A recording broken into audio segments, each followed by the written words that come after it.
كنت قاعدة أكتب قصة روايتي الجديدة، قلت لك عنها. كنت محتارة وايد بالبطل، ما أدري إيش أسوي فيه. أنا كذاب. هو الحب إيه يا أميرة؟ غير حاجة إنسان لوجود إنسان تاني في حياته.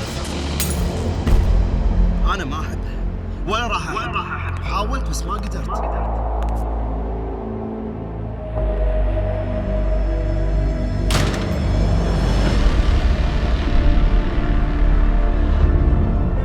قبل هاليوم الأسود اللي قال لي فيه، نسى يقول لي إنه متزوج وعنده بنت، بس ما نسى يطلقني قبل لا ينحاش. تتزوجين؟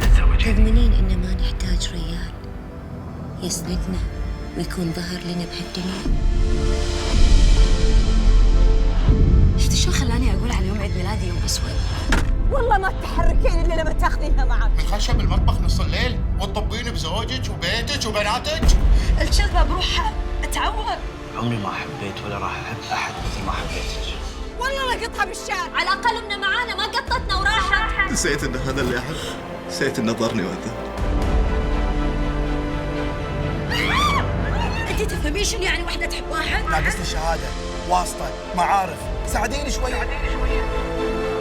من الغباء ان انتم نايمين لان الحلم حلو.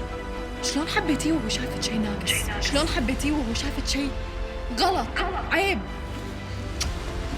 انت السبب، حرمتني من كل شيء. اللي مريت فيه أنت وياها ترى ولا شيء من اللي أنا جربته. كل الحكاية إنك أول مرة تحبي بجد. كنت بقول إن الريال الشرقي أو الخليجي ممكن يكبر يحب واحدة ما تشابه اللي تخيلها. حسبالي البشر مثل مغناطيس، إذا صاروا يتشابهون يتنافرون، بس طلع غلط. وكل شيء بهالغرفة بذكرني لما مت إن أنا كنت غلط. يعني شلون؟ يا أتزوجها يا أشوفها محتاجة وما أعاونها.